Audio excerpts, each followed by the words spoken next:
Assalamualaikum warahmatullahi wabarakatuh. Kembali lagi di kelas Statistik bersama saya Arif Prima Johan. Pembahasan corporate strategi sebenarnya adalah sebuah pembahasan yang sangat kompleks ya. Karena terdapat banyak bisnis atau beberapa bisnis pada satu perusahaan tersebut. Nah, tentu saja kita tidak bisa membahas secara menyeluruh mengenai corporate strategi, tapi pada sesi ini kita akan memperkenalkan beberapa strategi yang biasanya atau sering digunakan oleh korporasi. Nah, mungkin di awal kita ingin melihat dulu kenapa sih perusahaan harus berbentuk corporate atau kenapa perusahaan banyak yang kemudian menjadi corporate. Kenapa saya sampaikan seperti ini? Perusahaan biasanya atau evolusinya ya, awalnya dia SBU karena bisnisnya semakin berkembang, kemudian melihat peluang pada sektor lain, memutuskan untuk masuk ke dalam sektor yang berbeda. Nah, karena sudah masuk kepada sektor yang berbeda, maka dia harus dikelola dengan cara atau pendekatan yang berbeda agar bisa terkoordinasi dan agar bisa bersinergi. Maka muncullah korporasi, yaitu apa?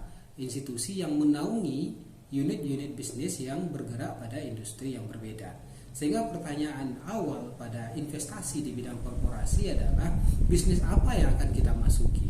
Itu adalah keputusan corporate. Kita akan masuk ke industri mana, ke sektor mana. Jadi prinsip-prinsip entrepreneur itu sangat banyak digunakan dalam pengelolaan corporate strategi. Karena kejelian untuk membaca peluang baru dan kejelian untuk mengestimasi peluang-peluang di masa yang akan datang itu sangat dibutuhkan pada level korporasi.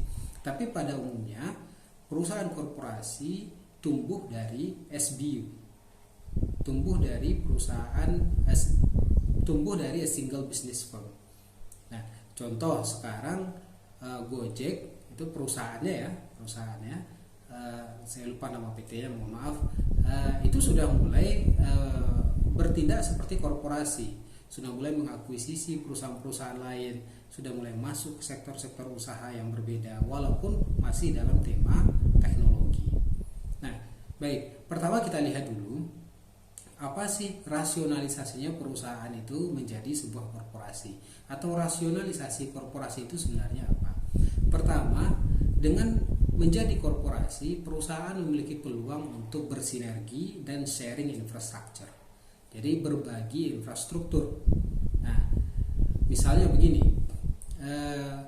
kalau perusahaan, saya ambil contoh yang agak mudah ya.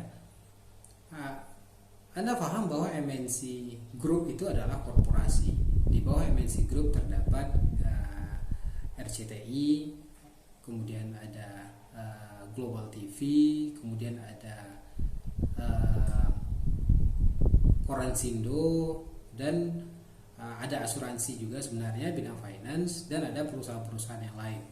Nah, coba Anda bayangkan sinergi yang bisa muncul antar tiga usaha MNC yang bergerak di bidang media. Ada MNC TV, ada RCTI, ada Global TV, dan kemudian ada Koransindo. Dia akan sangat efisien dalam memproduksi berita, salah satunya.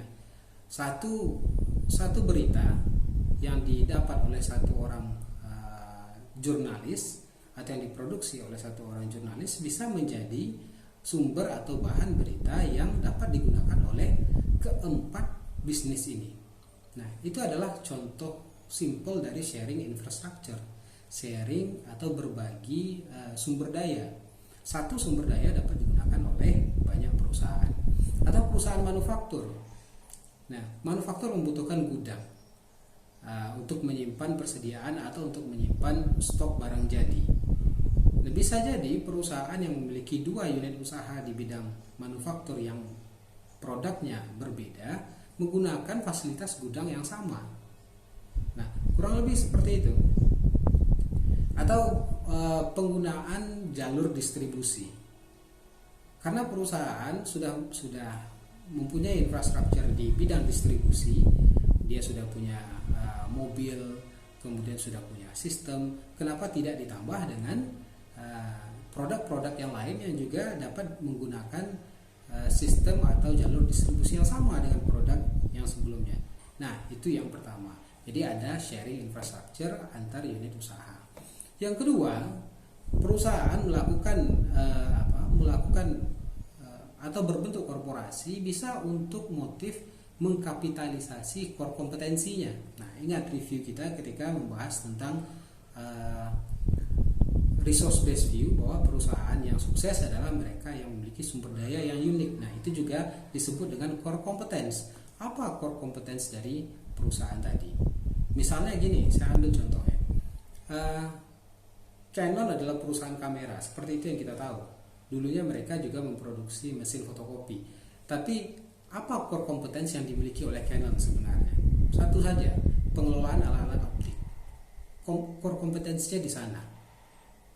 Kemampuan utamanya di sana. Yang kemudian membuat mereka distinct dengan perusahaan-perusahaan yang lain. Nah, sekarang teknologi optikal itu dapat diaplikasikan kepada beberapa sektor. Bukan hanya untuk membuat mesin fotokopi. Dia bisa menggunakan teknologi yang sama, dia bisa membuat printer, dia bisa membuat kamera digital, dan produk-produk lain yang menggunakan teknologi yang sama. Nah, itu yang disebut dengan mengkapitalisasi core kompetensi. Jadi ada dua. Yang ketiga, yaitu mengoptimalkan portfolio perusahaan. Portfolio perusahaan ini maksudnya adalah susunan dari usaha-usaha yang dimiliki oleh perusahaan.